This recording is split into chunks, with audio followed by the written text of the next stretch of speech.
Ben, what's going on, man? Larry, good to make this happen, brother. We've been Round trying. two. We've been trying. Round two. We tried forever to make it happen. Round two, so it's good. But you know what? The benefit of the round two is Matthew McConaughey got to warm up the stage for me. He did. So, I appreciate that. Yeah, he did. And I just interviewed another guy. You might have heard his name, Vernon Fox. I don't know if you know Vernon Fox. He was MVP of special teams. He played for the Buccaneers, Chargers, and all them. But yeah, I know you're a big, obviously, football guy. Yeah, man. So for those of you guys who don't know, this is round two. First time we came out here, I came out with my video guy who forgot his SD card, and I was so pissed. I was like, dude, come on, man. Are you kidding me? And then I get here, I'm like, oh, yeah, I didn't bring my power cord for my mixer. You're a good sport about it, man. Hey, look, I've been through a lot of adversity in my life. And as I told you that day, I'm like, if this is the worst thing that happens to us today, we're doing pretty good. Right. Yeah. No, man, I hear you. Which, let's start there. So let's start with your childhood. You know, what was little Ben like? Well, I was a terror, but there's a reason why I was a terror. I had to grow up fast. So I've been blessed to have some amazing mentors and coaches in my life. And even still to this day, oftentimes individuals like yourself reach out for an interview, and I always want to set the stage. Like, I'm an emotional dude. I cry when I watch Extreme Home Makeovers. I still have two coaches. I read books every day. I am far from figuring this thing out. So I'm trying to get better, but I was an old soul because I had to grow up fast. That's what a lot of my mentors and coaches have always called me. And my parents were divorced when I was 6 months old, never knew them together. And then a handful of years later, my mother was diagnosed with a rare muscle disease called amyloidosis. So in your muscles, my muscles, everybody's muscles listening, you have amyloids. If you have an excess of those amyloids, you have a disease called amyloidosis. You have the excess of them, it's going to eat away at your muscles. And my mother went to the Boston Medical Center, only 2 hospitals in the United States treating it. Mayo Clinic in Minnesota and the Boston Medical Center. She goes to Boston, and she was told by Dr. Martha Skinner, one of the 2 foremost experts in the world for treating the disease, you're only the second woman under 40 years old I've ever seen or heard of having the disease, and you have 2 to 4 years to live. And I always ask when I share this, from the stage during a talk or even an interview, like, how would you respond? And my mother, in that moment, decided to take out an old blue Mead notebook, maybe like you used to have in school. And yours was another color. Right. And she would write, beat the statistics, beat the odds, live with a disease that is chronic and fatal, believe in yourself, combat anything, purpose in life. And my mother, regardless of her pain, regardless of not knowing how many days she had left to live, my mother knew what her fight was. She knew what her purpose was. There was great clarity. Even when she had 24-hour nursing care in our house, her last year living, she knew her purpose was to continue to lead her 2 boys. And every night she'd stand with an IV stand, whether it took 1 nurse or 2 nurses, and she'd walk down the long hallway to sit at the head of the dining room table and ask my brother and I how our days were at school. And so my fight, my passion, for life came from my mom, and came with a little bit of terror afterwards because I didn't know how to respond, right? Emotionally, I didn't know how. Like, how do you respond to that as a little boy? My mom passed 11 days before my 8th birthday. So that puts us in 2nd grade. Right. And so it was a really challenging time. But now when I look back on it, I recognize, we all have been through what we're supposed to go through. Everybody's got a story. I'm not the only one that has a story. And I choose the very best that I can to find strength in the opportunity to carry on my mother's story. So I'll have a deep question for you towards the end of the show based on that. 8 years old, man, that is a tender age. And how far apart were your brother in age? So my brother's 2.5 years older than me. Okay. What happened after that? So my father ended up moving back into the house. And, my dad had his own set of challenges. We all have our, challenges in life. And some of his challenges have been a great example for me as well, that you can persevere through anything, no matter how, significant an obstacle. But, it's kind of like this battle of life just continued. But I was, blessed to have my dad that moved back in. We had a caregiver named Carolyn Harris, and Carolyn was an amazing woman. She actually helped my mom when my mom was alive, and that carryover was really helpful from an emotional standpoint. So there was some certainty, right? As a young kid, there was certainty. Well, Carolyn's here, and Carolyn's an amazing woman that I still have contact with today, and so that certainty was there. And then, of course, you had, since my parents were divorced, the divorce decree was, when my mother was living, my father would take us on Tuesdays and every other weekend. So then my mother's parents essentially became like additional parents to us, and they took us every Tuesday and every other weekend. So it almost, gave us that connection to my mom. And so it was an emotionally trying time. As I mentioned, very hard to understand how to come through that. A lot of counseling. I've been to enough counselors. You can probably call me doctor. Doctor by experience. And I'm you still feel like you're going through it. But I try to use my adversity, and I try to encourage individuals that we have the opportunity to coach and work with in business and in sports to find strength or perspective in the adversity that you go through. Man, you got my mind just rolling now. But let's do this, and I want to be careful here, right? Because I know that this is a big topic for you. Let's go back to 8-year-old Ben, like right when this happened. Yeah, what are you thinking? Like, how are you processing? Like, are you even in that mindset of like, what just happened? Is life even fair? Like, I just lost my mom. So how are you processing that whole thing? Well, a lot of the processing came out in the form of anger. Mm-hmm. So the principal's office was a common place for me to hang out. In fact, there was a counselor named Mrs. Brunn. I'll never forget Conway School. That was my elementary school. And Mrs. Brunn at Conway, I spent so much time in this woman's office. I mean, she must have been like, here he comes again. And so I think a lot of that's how I displayed my dealing with the situation, was in outward, inappropriate emotion, bad temperament, as opposed to processing as an 8-year-old boy, like, why did this happen? It was a very hard time. And no doubt about it. I mean, that's how kids do process things, is through, raw and real emotion acting out. What about into your teenage years? Into the teenage years, I was really, really blessed to always have great coaches. And also, I had great friends whose parents, really got involved and gave me lots of love. I mean, two of my best, guys, it's going to make me emotional talking about this. Two of my best friends, their moms became like moms to me, right? So it's like, you'd look forward to going to their house, you get invited to their house, and because then you're getting that motherly love that I was missing and that you crave. I mean, what kid doesn't crave love from their mother? And I didn't get it. And so, that was hard. But then you look back on it, it's like, well, hell, I was blessed that I had these women, right? I mean, I think of Carla Qualley was her name, and she would make this brisket, and I loved the brisket. And so she would always make the brisket when I came to their house, right? So it's to have somebody that cared that much about me, knowing what I had been through, to make sure I had brisket or whatever I needed when I came to her house to be comfortable, meant the world to me. So it sounds like that was a breath of fresh air, to be able to go into a home where you knew you could look forward to some love, some affection, maybe some brisket. Yep. Right. But what did that mean to you, walking through a door when you were that age, being like, this feels good, this feels right? Well, I mean, I did. I mean, I had that in my home, right, with my father. There was lots of challenge and adversity with my dad as well. But I did find it differently, mm-hmm. When I would go to friends' houses. And I've always been kind of a relationship guy, so I'd talk a lot and have fun. And so it was welcoming, I guess is the best way to put it. It was very welcoming. Right. Okay. And what about at home? I mean, obviously it sounds like things between you and your dad probably weren't the best, but what was that environment like? It was challenging. Mm-hmm. That I struggle sometimes as a father myself. Sure. I think we all want to be perfect. Yet the only perfection I've ever found is once I accepted Christ, and Christ is perfect. I'm far from perfect. I leave that up to God and Christ. But for me, I try my best.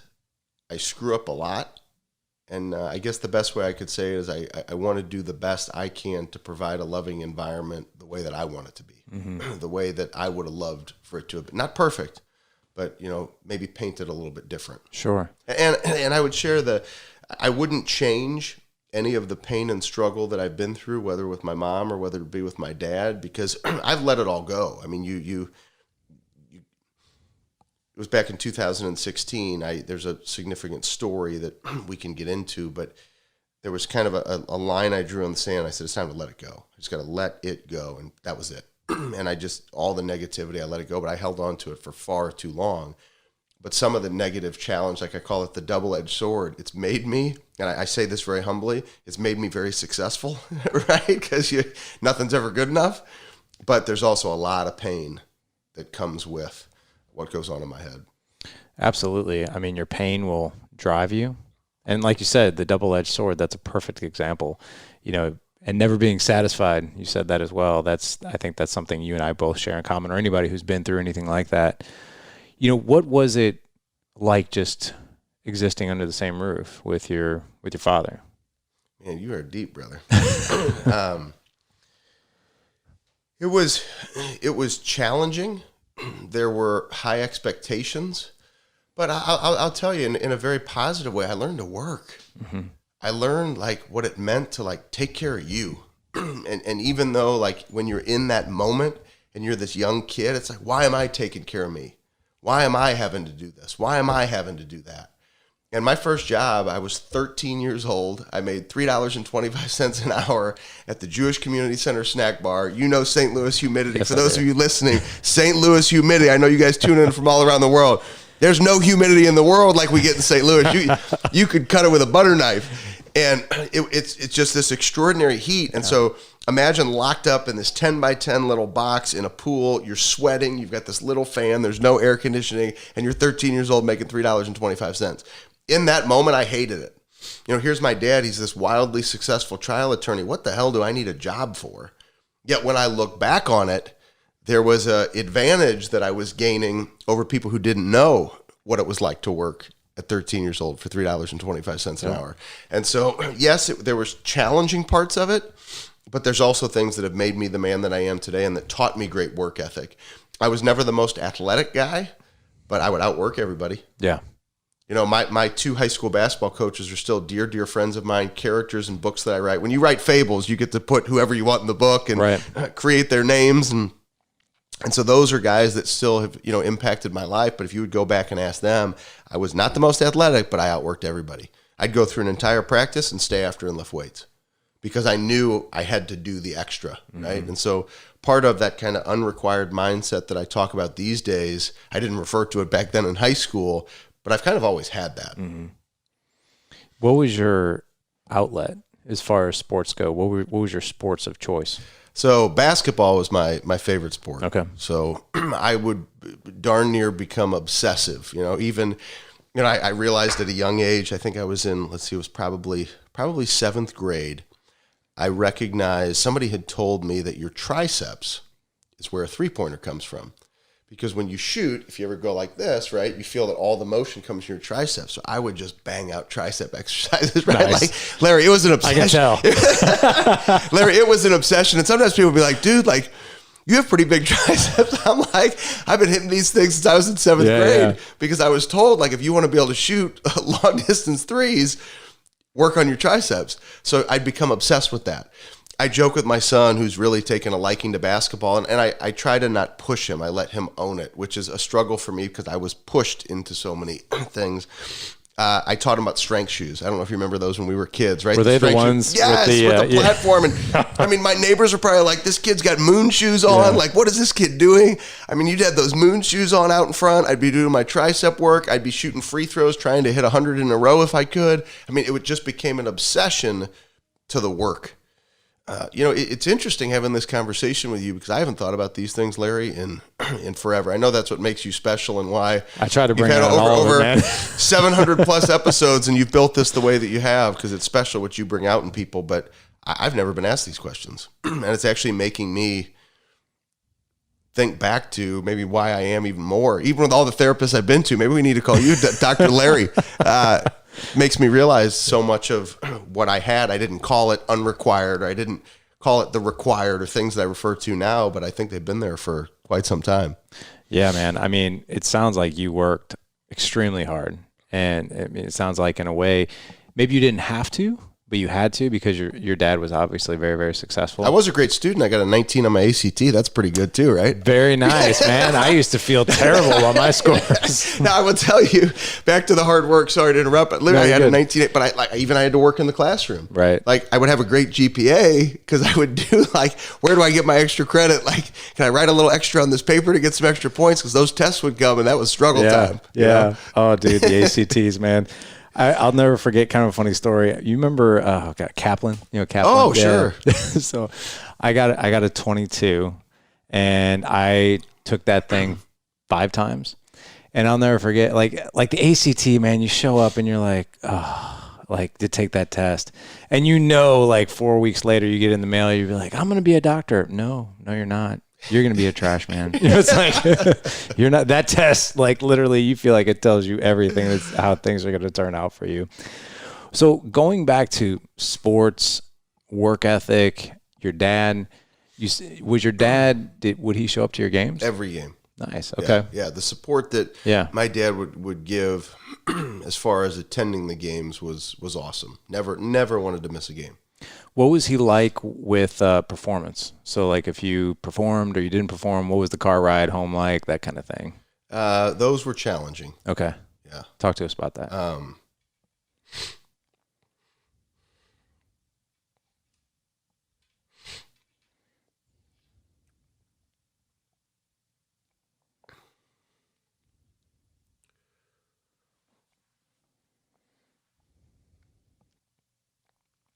I built up a high tolerance to pain from it.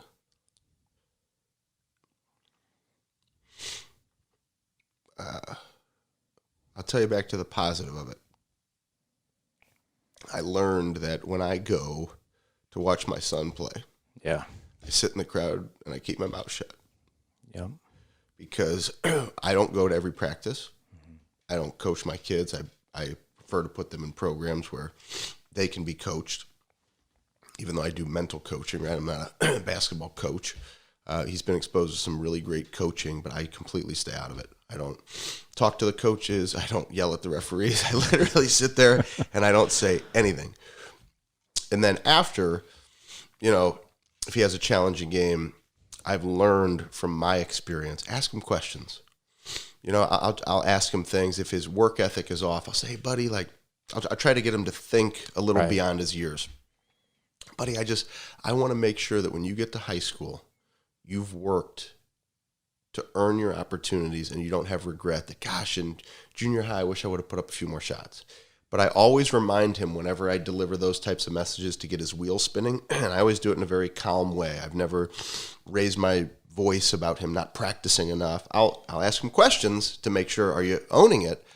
But one of the things that I've really attempted to do is to give him the opportunity to own it for himself. But I always remind him, if you ever want to stop playing basketball, tell me you don't want to play. If you tell me you want to go play the trumpet, you want to go do something else, buddy, as long as you're happy, I don't care if you want to go into theater. Don't like basketball because I like basketball. Like basketball because you like basketball and love basketball, not because of me. I love that support, man. And you know what? I want to dive into that a little bit. When it comes to, so if your son came to you, and I know we're segueing out of your childhood for a minute, but I think that this is important. If your son came to you and was like, Dad, I don't like basketball. And you're like, well, why? What's going on? I just don't like it. I want to quit. Well, tell me why. I don't really know. It's just not fun anymore. I just want to quit. Would your response be like, hey, no problem. I just want you to be happy? Or would you be like, no, let's think about this another way? Or, and again, I know that this is not you, but I think it's a lot of parents. You're not quitting. Sorry. You are not quitting. How would you respond to that? So let me give a very adult answer and then pull it back. How I do my best to communicate this to my child. Key words here, I do my best. I screw it up a lot. There's a lot of research that I've done just in my coaching work on what I call questions over statements. So there's a guy named Max Weber, spelled W-E-B-E-R. You would think it'd be Weber, but Max Weber. He's one of the fathers of sociology. And he did a tremendous amount of research on the difference between power versus authority. Power is when you force or coerce somebody to do your will.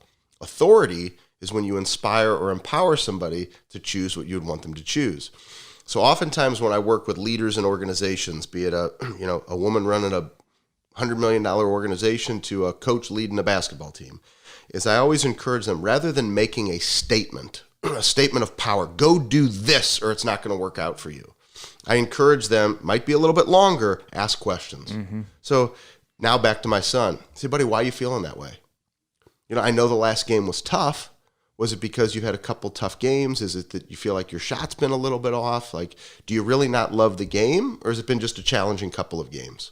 Right? So rather than telling him, you're not going to quit, you're going to be fine, go in the backyard and practice, very few people respond to that. Mm-hmm. I was able to respond to that growing up as a kid. Maybe you were able to respond to that. I can tell you this generation, as much work as I do in collegiate athletics, it's not the same anymore. Very few kids can take that yelling in the face and respond to it. We have to take our time, understand what's in their heart, and really engage with them so that they know how much you care. We've got to do that with our kids too. Once again, I don't always do the best job of it, but that's what I always try to figure out. Why are you feeling this way? Right. And then if he can go, you know what, Dad, I think you're right. It was just, I feel like, gosh, I was 0 for 10 on threes my last 2 games. Like, this just sucks. Well, you know what, buddy? I've had some games like that too. And it's really, really challenging. Mm-hmm. But the reality is shoot or shoot. Right. So I want you to just keep firing. And your coach would tell you the same thing. Okay, Dad, sounds good.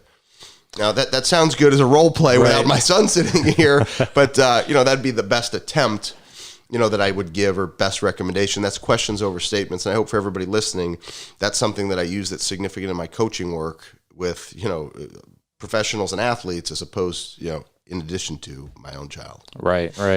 No, yeah, I think the quality of your life depends on the quality of your questions you're asking yourself and those around you, including your kids, right? But I love how you get to the heart of it versus, because I think there's two extremes, right? You can enable that behavior to the degree of like, oh yeah, no problem, let me throw you a safety net and you can just quit. And then there's the in your face, you're never going to quit, even if you're unhappy. It's the fact finding, right? For them and you, right? Yeah. Without question. It's a great way to put it. Let me ask you this: we get a lot of emails about men and asking questions about youth athletics and how do I support my kids, my daughter, my son, or whatever else. And out of all the professional athletes that I've had on the podcast, it's the conversation in the back of the car after a game, a practice, a performance, whatever it is that they either loved or they dreaded. And the most elite athletes that I have had the pleasure of interviewing, there was always silence in the car. Like, the car ride was sacred. The space was created there for them to be able to open up to their parent or their father. But there was never there was hardly any just hammering the kid, right? Or who is now like a great athlete. But if you had any advice for a dad out there who's raising a youth athlete and they think maybe the hard way is the way, right? What is some cream of the crop advice that you would give that man? Well, a couple of things. Number one, let the coaches coach. Yeah.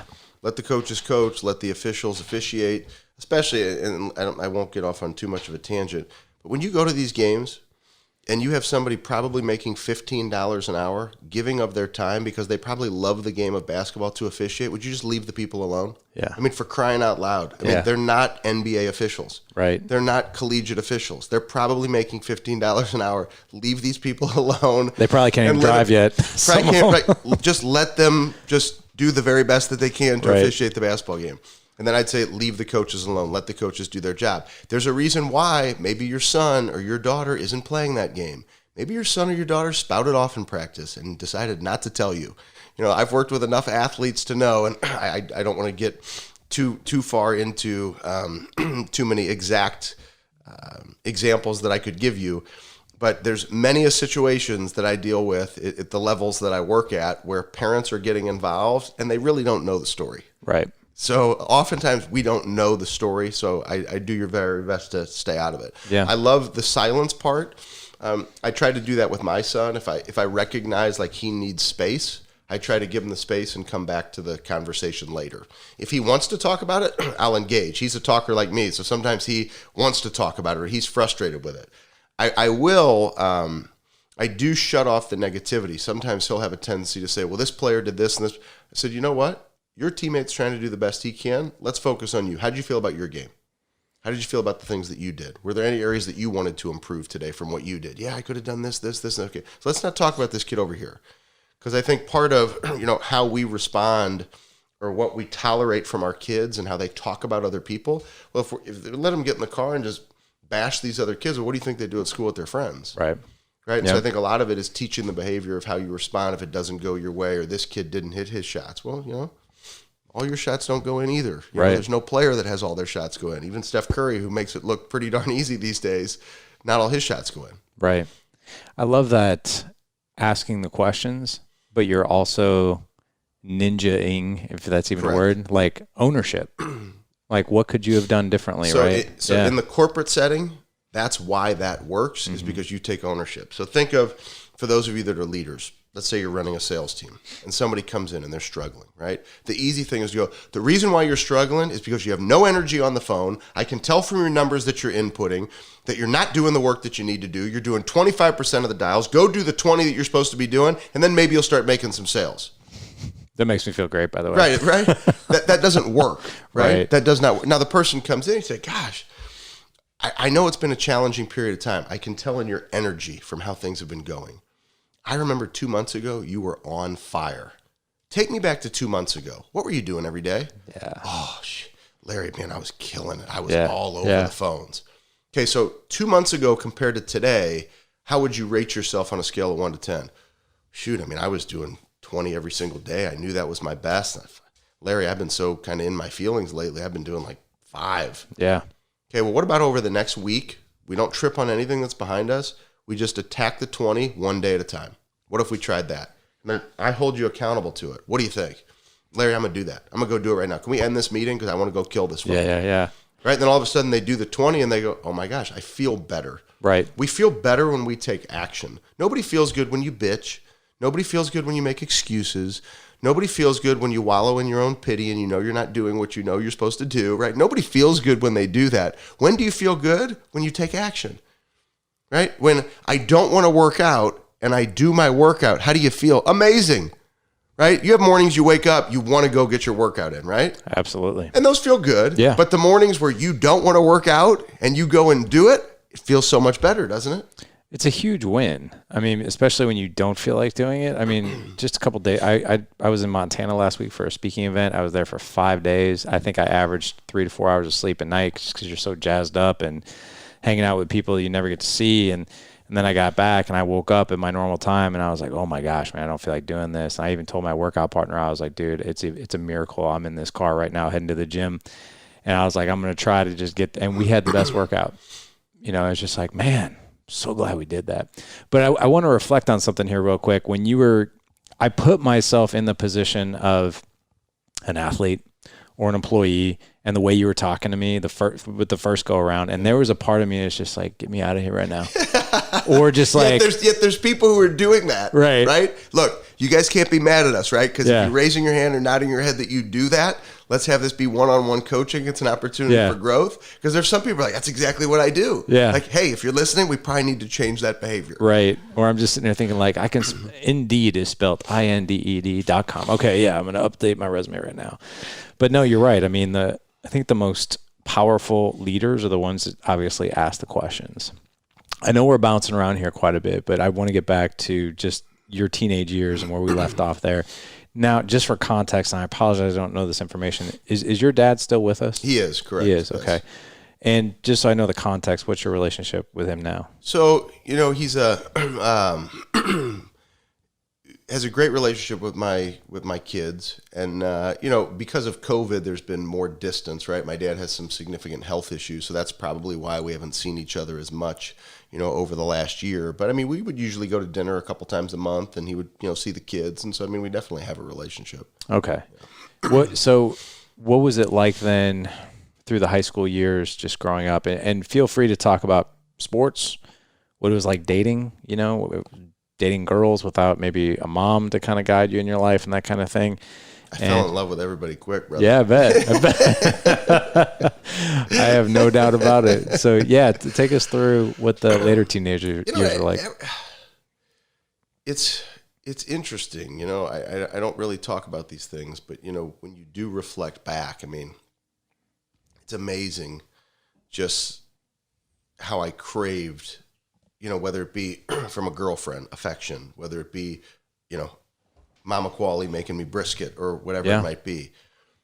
You do crave those things, right? And so like you do your very best. And I will tell you one thing. I think every girl that I've ever dated would probably say this. I've always been so respectful of women.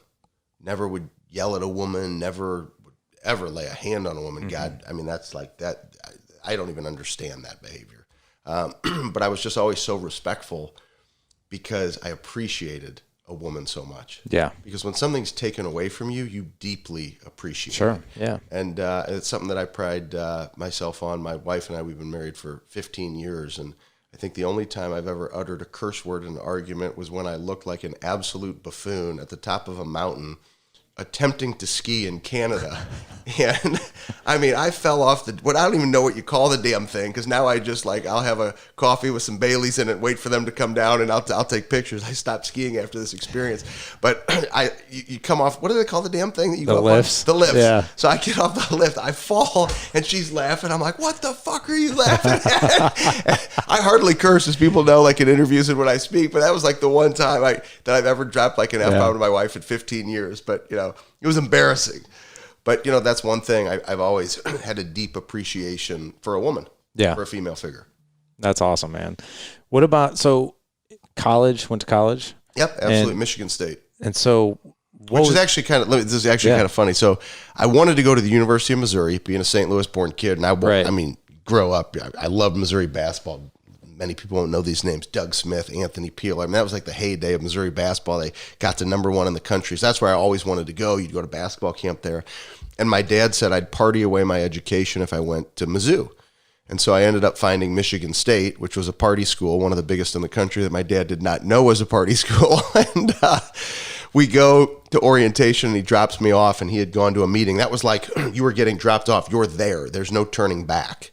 And he comes out of the meeting, and he's like, "This is one of the top party schools in the country." I said, "I know, but it's not Mizzou." So we compromised. Yeah, we compromised. Yeah, whether you knew it or not. Exactly. So, you move away for college and graduate college. How did the work that you're doing today, how did all this even get started? So I talk about this in Fight the Good Fight. It was the first book that I ever wrote. It was a book about my mom. Came out in 2009. I wrote a little quote book in 2008. It was my first book, but Fight the Good Fight was about my mom in 2009. And I talk about a conversation I had with my dad. He came up freshman year of college. And I mentioned Carla Quali earlier. Her husband was John Quali. They were divorced. Son's my best friend. And John was in the life insurance business. And I always just admired his work ethic, his example. Like, he just got after it. He had nice cars and all these things. And so my dad comes up my freshman year of college. I was a political science pre-law major, so I can paint this for everybody. My dad was a very successful trial attorney. And essentially, I go to law school, go work for Dad. I mean, this is a phenomenal law practice. Like, you got that easy road. And I'll never forget, he comes up. I had 2 of my fraternity brothers with me for dinner. My dad's like, "So how are things going? Like, what do you think you want to do? Like, do you know? Like, do you want to be an attorney? What do you want to do?" I said, "I think I want to sell life insurance."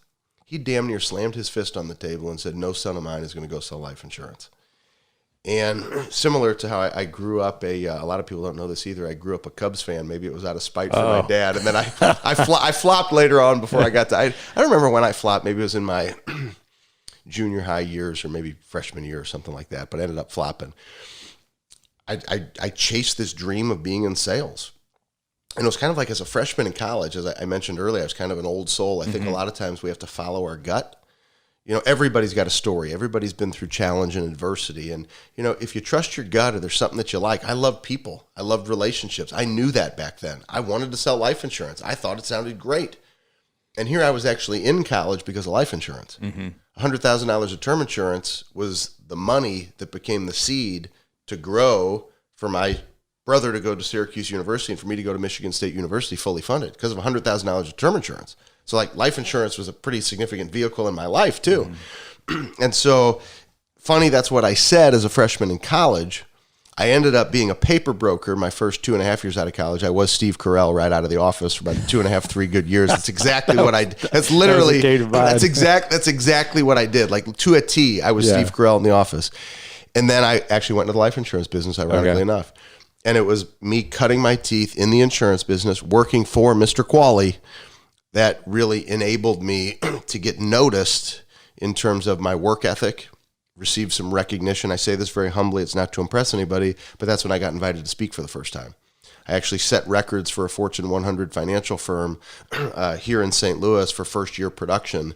And there was an office in Chicago that was like, what the hell are you doing? Like, we will pay you $500 to come and tell us what you're doing. I was a 26-year-old kid. I'm like, this is a thing? Like, you'll really? Like $500? Yeah. And we'll pay your expenses. I'm like, this is a dream. It's a free vacation. $500 of spending money. Let's do this. I get to go see the Cubs. And so I fell in love with, and so that's kind of how it all happened, to literally have gone from, I want to sell life insurance. You get this pound on the table, no son of mine. That's what I end up doing. Mm-hmm. And then that was the catalyst for me to now be doing what I'm doing today. I mean, it's pretty wild to think that literally went back to a statement I made as a freshman in college with damn certainty. I'm selling life insurance. Right. Man, that is, I can see that. I'm picturing you as a 26-year-old kid, right? And then like having that first killer year and then like that compliment to go and speak and just to articulate what it was that you were doing. Looking back on speaking on maybe the topics, the things that you were doing different, I would venture to say that those things that you were doing differently are the things that you are continuing to do today, which makes you different. So what do you, different meaning good, obviously. Yeah. What were those things? Well, I've always believed in having coaches and mentors. Mm-hmm. So I literally had a paid coach 6 weeks of being in the insurance business. And I actually strategically hired a coach that was not a coach for financial services. It was like a life coach. His name was Dieter Powles.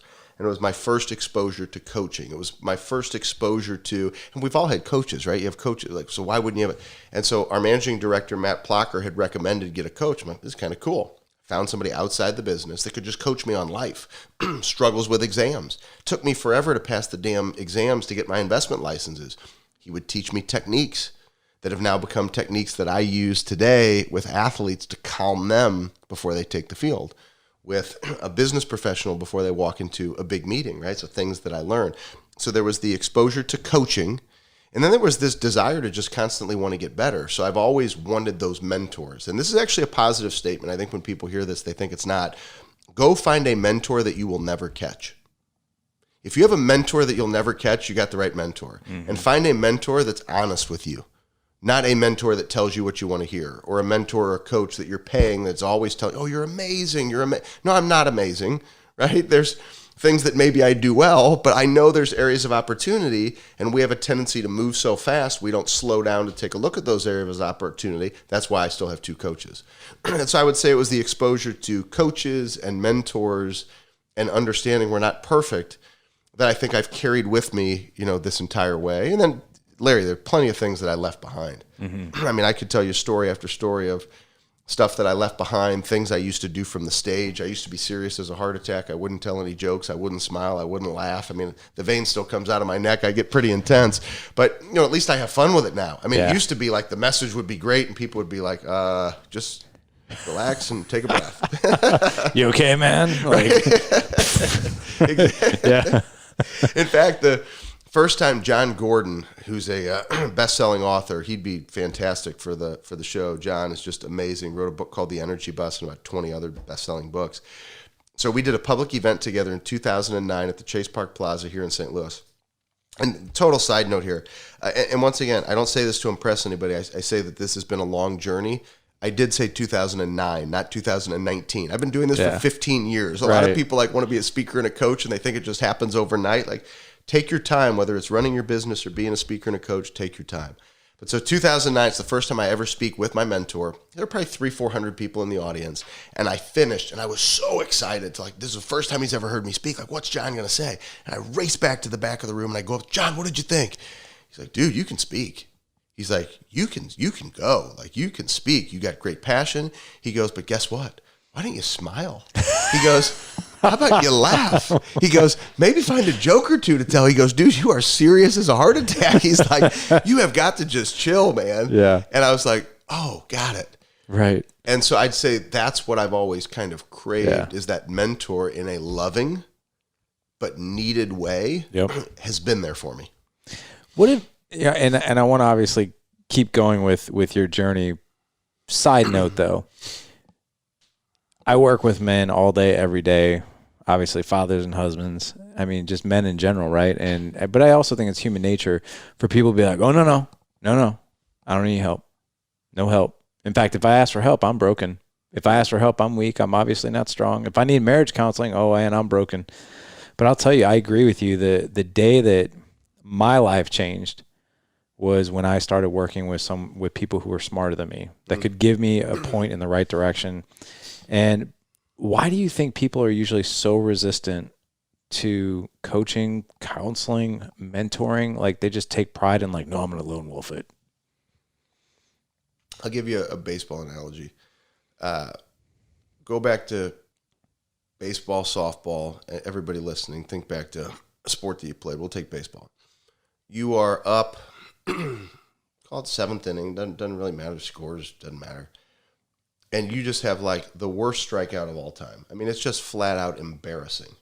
What do you want to do after that strikeout? You want to talk about it? Crawl into a hole, die. Crawl into a hole, right. Die. Like it's embarrassing. People saw like, oh my God, this guy threw hard. I could hardly even put the bat on it. One of my swings, I damn near fell over. And I mean, it was awful. Like, who wants to talk about it? Mm-hmm. So we've almost been conditioned to not talk about things. When I gave that example, where did everybody go? I'm not talking about that. We've been conditioned to think that way. When something bad happens, we've been conditioned to think that way. That's why I think it's so important that, you find those great coaches who support you, right? I feel like I was really lucky. When I would screw something up, I always had the great coaches who were like, hey, we're going to go get them next time. Here's what we're going to do. That's a shift in your mindset. And so I think for all of us, you can either do what you're conditioned to do or to recognize that you actually do have control over your mindset. Mm-hmm. And that control over your mindset is something that I always like to share with individuals because we do have 100% control of how we respond. That's not true. You make me do things. That's what my 13-year-old will say every now and again. Getting back to your career, and it sounds like we left off at like 2009 when things were starting to take off. I mean, Ben, as I look around this office, right? I mean, we've got Compton, we got Rice, we got Tyron Woodley, we have all these amazing Alabama that you've worked. The draft was last night as we're recording this. There's been these high point moments and these high profile people that you've had the honor to work with, right? And I don't want to pick one for you. I want you to just pick a couple of different situations in your life, that in your professional life, that have just been this high point moment and why it was so meaningful for you and what the situation was.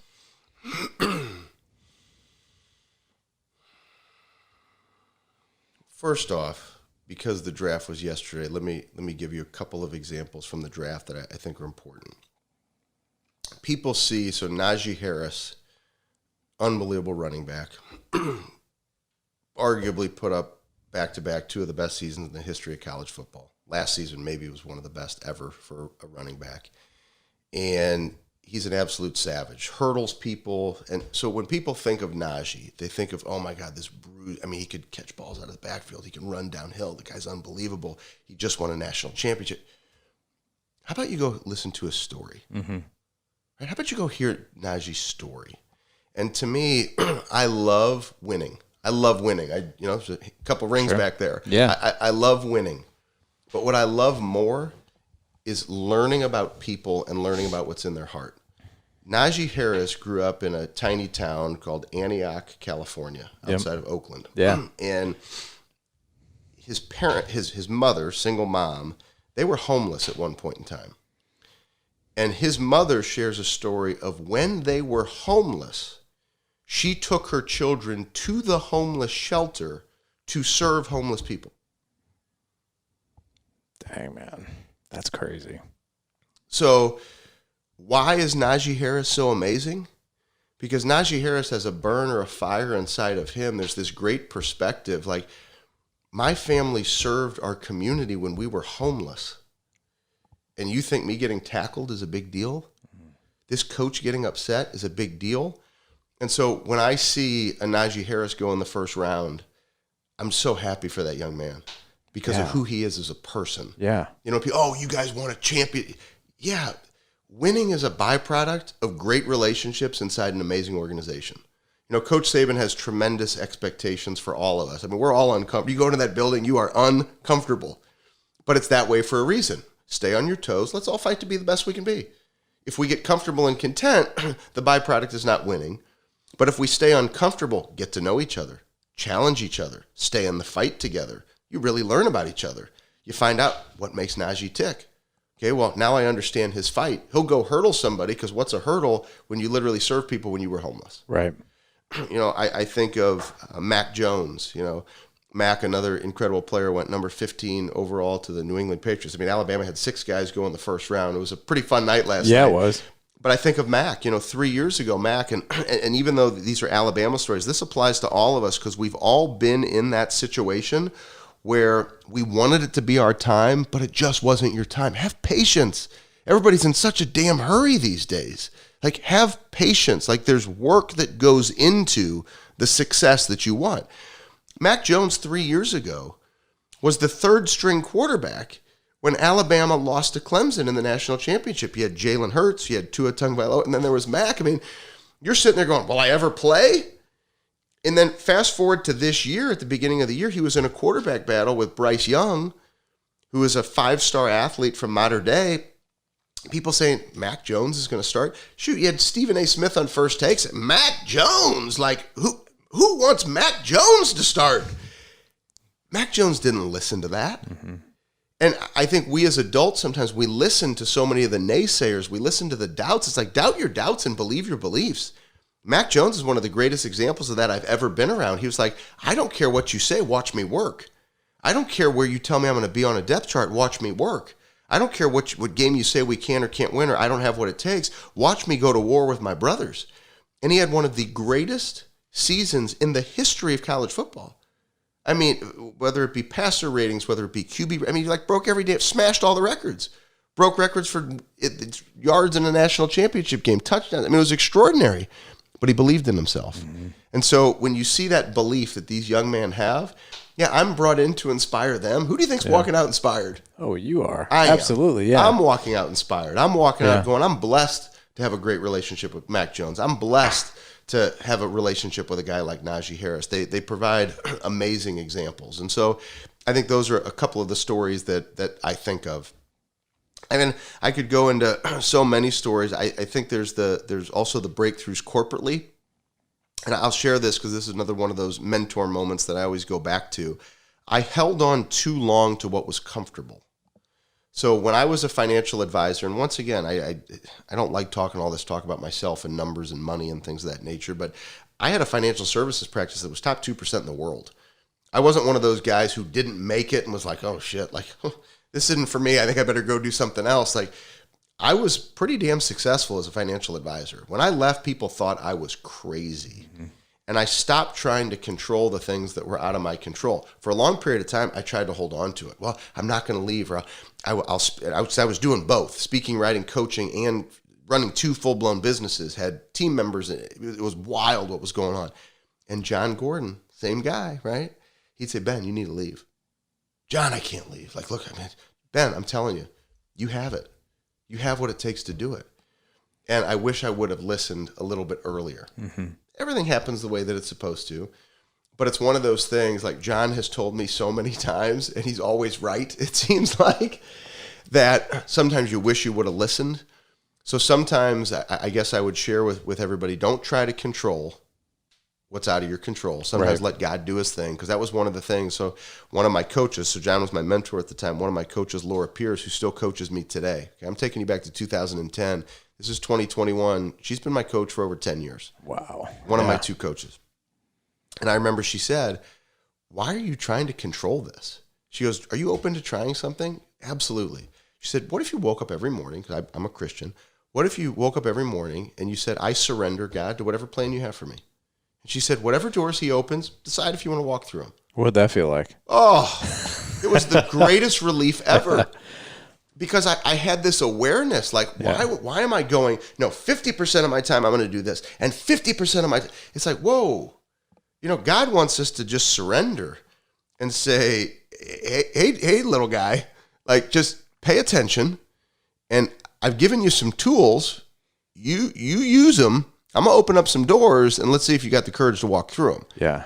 And so I started just utilizing those tools. And the next thing that you knew, by surrendering every morning, 100% of my time was speaking, writing, and coaching. And I've learned in my life when God speaks, I do my very best to listen. Man, what amazing advice, and freeing advice too at the same time, right? Everybody needs to take that advice, by the way. So if you're listening to this and that hits you, make sure you start doing that. But what I'd like to get back to is fatherhood. So, well, actually, more importantly, marriage. So all these skills and how you've evolved and everything that you've been through, how do you go about your marriage? And let's be specific about this. How do you keep marriage fresh and alive? And I'm talking about the friendship, the connection, the communication, just keeping everything on point and not getting complacent. Well, I'm going to have to go back and listen to some of your other episodes that you recommend as your top 5 on this topic, because I'm not the guy to answer these questions. I would say I try my absolute best, but gosh, could I improve here? Everybody says that. Yeah. But I think of, it doesn't make me emotional again. I think of when my son was born, and I was in awe of my wife. I mean, flat out in awe. Just like, oh my God. Number one, guys have it really good. You were not kidding, man. We have it like so good. We right? do. It is like way too easy. Yeah. And you go through this whole experience seeing this beautiful, amazing woman has carried my child. And now we have this child that we get to raise together. And what she went through and seeing that, it was just like, oh my God. I need to be there more. Yeah. As a dad, as a husband. I probably need to not get going so fast, and like I need to spend more time there in that moment, remembering that and honoring her. She's an amazing woman. That what she has put up with, the support that she has given, rarely does she say no to the crazy schedule that I've had. COVID has actually been wild. It's just been amazing, you know, how many virtual speaking engagements I do now and how much more time I have at home. But I used to be on the road 70, 80 times a year.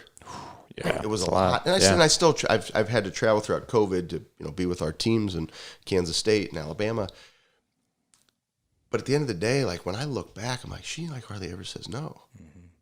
She's always willing to adapt. I don't know if I give her enough credit for that. It's pretty amazing, man. It's a pretty amazing skill she has there. But obviously she believes in you. Belief. So as I mentioned to everybody, patience, right? So 15 years. So the first talk, yes, I got lucky. Somebody paid me $500, not knowing if this guy could speak or not, right? I got really lucky as a 26-year-old kid. Larry, I remember speeches where my pay was a coffee cup. And I think when I say that, people are like, dude, you've never got, no. I got a coffee cup. Can you imagine coming home and being like, I love it. It was amazing. I got a standing ovation. They loved it. And she's like, oh, okay, did you get paid for this one? Hey, your coffee tomorrow morning? Right there, babe. I know it has somebody else's name on it, but it still does the job. Yeah. Like, honey, standing ovations are great, but that doesn't pay the bills. Yeah. She never said that. But like, that's what you're thinking, like going back, like but she believed in me. And I don't know if I could ever repay her other than just love and the sacrifice that she's made. I mean, it's just, it's incredible. The number of nights I've had on the road, it's so unfair. Yeah. But you have that awareness too, which is key, that, I mean, sounds like she probably feels loved and appreciated.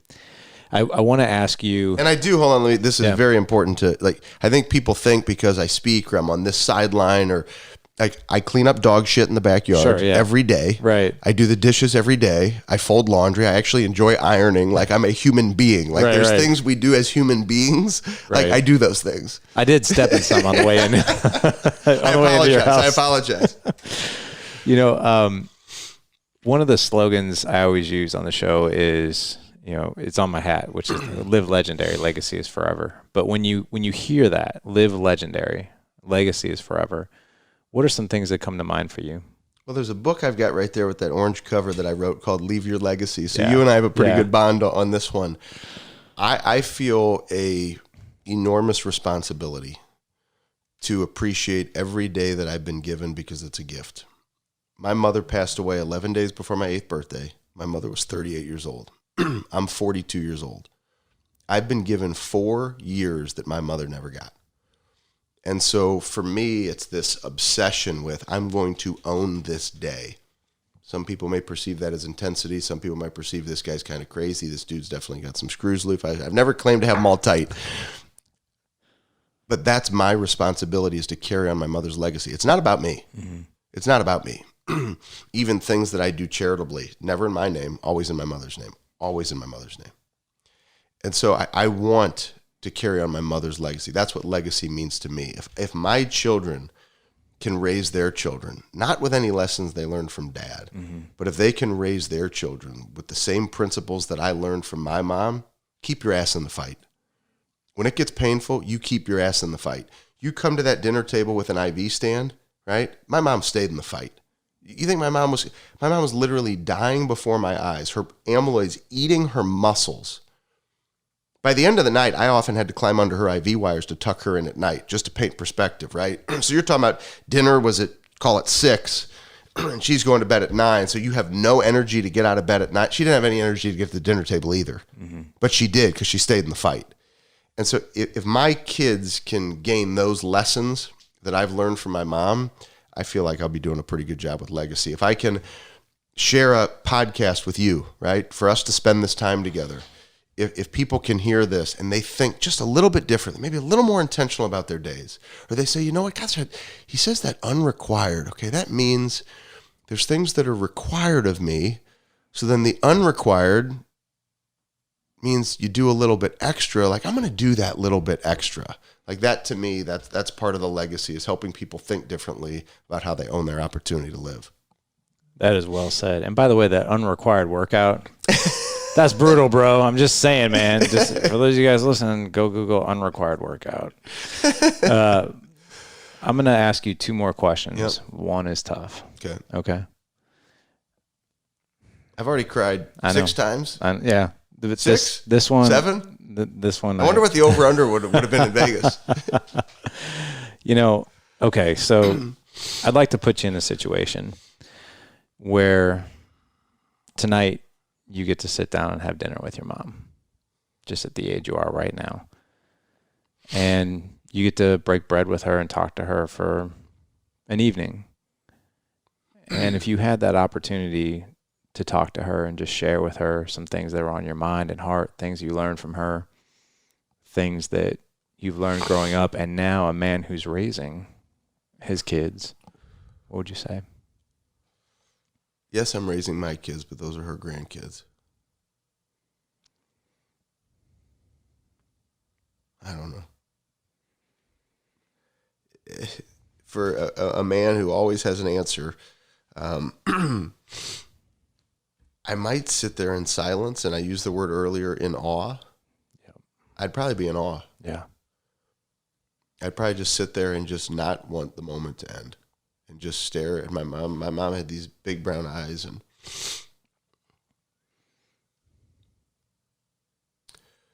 also, when I turned 40, I don't know how many listeners there are that have experienced this too, but for me, it was the age of 40. I developed this attitude that, like, I don't know how much time I have left, and I'm not dealing with shit from anybody anymore. And I don't know if it would be, I'd want affirmation from my mom that that's okay to think that way. Mm-hmm. I think it'd be a mix of maybe just asking her for that one piece of advice. Like, it's like the protection of time, if that makes sense. Mm-hmm. Right? Regardless of the relationship.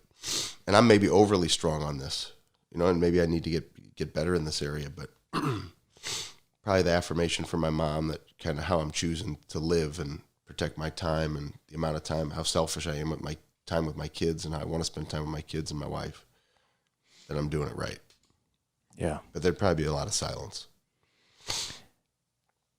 I got to tell you, man, I didn't expect that answer, but I love that answer. And I love it because I think a lot of people, they'll think about a question like that and they'll try to, oh my God, like, what would I say? It has to be perfect, right? It has to be perfect and it has to be the right words. And there's so much pressure, but just to sit there, just in awe and just be okay with the silence and just be okay with like, I just want to be here. And really that's all. Just want to be present and not have to search for the right words, because maybe that's even a distraction, and just be here. So I love that answer. Thank you for sharing that. Last question I have for you is, let's fast forward. Let's fast forward 30 years from now. You'd be 72, if I'm correct, right? And your son would be, how would he be? 30? Isaac would be 42, 43. 43. And your daughter? She'll May 24th, she'll be 11, so she'd be 40, almost 41. Okay. So let's capture that visual for a second. You and your wife and son and daughter, maybe their family, right? And you're sitting there at dinner, and whatever that looks like as far as your grandkids, how many there are. But you just look at everybody at the table and you're like, wow. And maybe it's that awe for a moment. But everybody raises their glass and they take turns just sharing like the amazing life that they had, growing up, the amazing memories that they created. Maybe it's even the amazing lessons that they learned. What would they be telling you?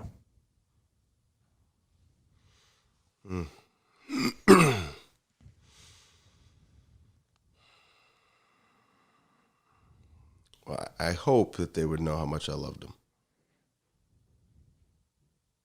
I hope that they would know that even though I'm not perfect, I make mistakes, that I always tried my best from a place of love. I also would hope that if you asked what makes them who they are, that the answers would make you think that they knew my mom. And what about you? What would you be celebrating about them?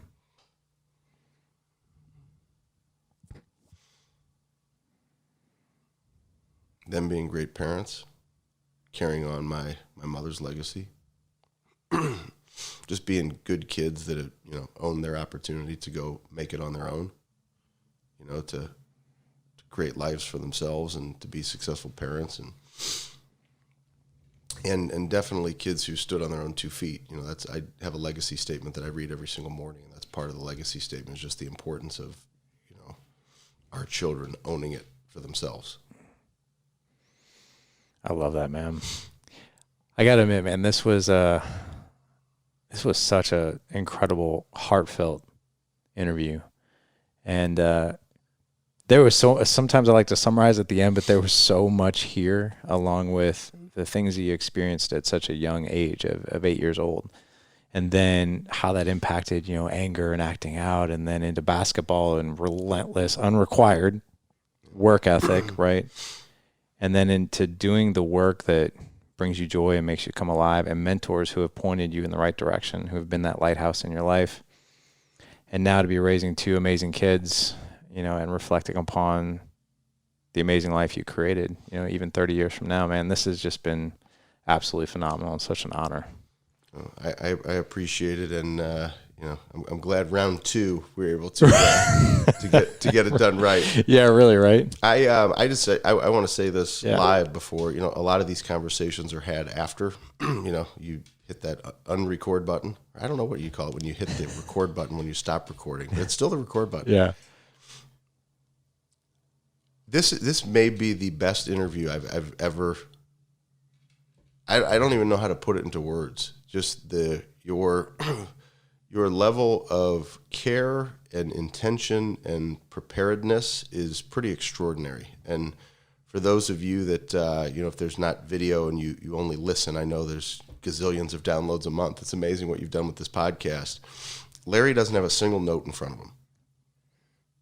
And to go an hour and to be as prepared as you are, Matthew McConaughey is blessed to have been interviewed by you, not you being blessed to get Matthew McConaughey on the show. I know you've got some other, I could drop the name, but I'll let you do it when the time is right if you haven't done it yet. But some of the other people that you have had and haven't had, I can't wait for them to experience you. Wow. I know you're excited, to experience them and for you to give that. I can't wait for you to take them to the places that you took me to, because in 15 years, probably done 400 or 500 interviews. Never has anybody taken me emotionally to the places that you did. So I wanted to grab you by the neck a couple of times. You're a lot stronger than me, so I'm glad you didn't. No, I appreciate it deeply, because you know what? I needed it. Yeah. I needed it. And, my wife and I, and this is probably on me, I probably need to do better intentionally of leading to more date nights. We have a date night tomorrow night, and I was so excited for date night. I'm even more excited because of this conversation. Awesome. Well, thank you, man, very much for the compliments. I mean, Ben, honestly, that means the world. Seriously. Do you want to know a secret? Yeah. It's funny that your mentor shares those things with you. Shared that one item with you of just allow God to take over, because I used to be so tight with what I was going to ask and where I wanted it to go. I don't do that anymore. I go where the energy is, where I see you, where I see things that are coming up for you. And those are the places that I go. I mean, to be honest, that you call me prepared, I really wasn't. I mean, I was prepared. I know who you are and all that, but I go with what I feel and see. And it was a blessing, to hear that journey, to feel that journey from you. And, but I do appreciate the compliments. Thank you. Yeah. Thanks for having me. Hey, you bet, man. That was fun. Yeah. Appreciate it.